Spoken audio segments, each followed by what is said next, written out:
Julien Bugier. Je vous demande de vous arrêter. Je suis très en colère. Écoutez, vous êtes rapide. C'est pour ça que vous êtes coupé de la réalité.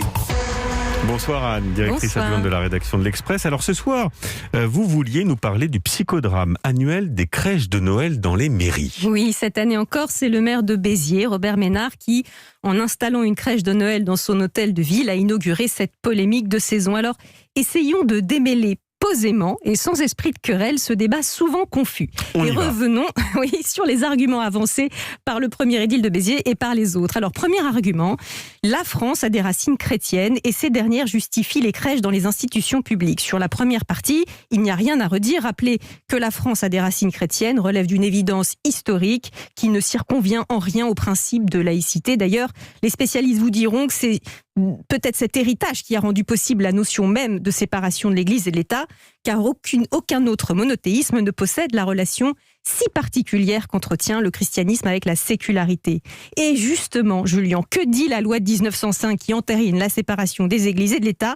Eh bien, en son article 28, elle précise qu'il est interdit d'élever ou d'apposer aucun signe religieux en quelque emplacement Bien, voilà public. qui est dit. Quel est, Anne, le deuxième argument généralement invoqué ? Alors, le deuxième argument fait valoir que dans la France de 2020, les coups de boutoir contre la laïcité ne viennent pas majoritairement du christianisme, mais de l'islam politique. Oui. En conséquence, il faudrait lâcher la grappe des édiles qui veulent exposer des crèches en mairie pour se concentrer sur les prétentions politiques de l'islam radical. Encore une fois, constater que la majorité des assauts contre la laïcité vient aujourd'hui de l'islamisme me semble une évidence. Mais ça n'est pas, en tout état de cause, en affaiblissant la laïcité qu'on les combattra plus efficacement. Donc tout de même sur le même tableau. Mais oui, c'est vieux comme le monde, Julien. Rien n'affaiblit plus les lois que la pratique du deux poids, deux mesures. Dans le cas présent, ça alimente la confusion, ça donne des arguments aux clientélistes de tous bords et à ceux qui prétendent que la laïcité est en réalité le faux-nez d'une haine contre l'islam. Donc pour moi, ce deuxième argument est non seulement erroné, mais en plus, il est contre-productif. Le troisième et dernier argument, Anne. Alors c'est celui qui consiste à dire que les crèches de Noël ne constituent pas une entorse à la laïcité, car ces dernières ne relèveraient plus du C'est vrai qu'on entend ça cultuel, parfois.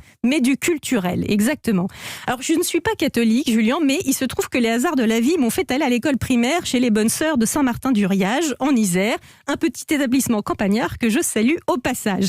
Et j'en ai retenu quelques notions, confirmées plus tard par des interviews que j'ai pu mener comme adulte, et notamment que la nativité est l'un des symboles religieux les plus puissants du christianisme.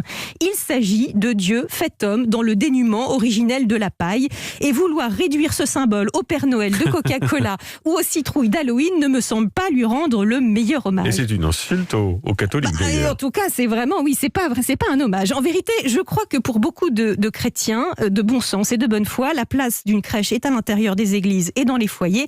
Le reste n'est pas toujours exempt, je le crains, d'instrumentalisation politique. C'était la carte blanche d'Anne Rosencher. Merci Anne. Merci.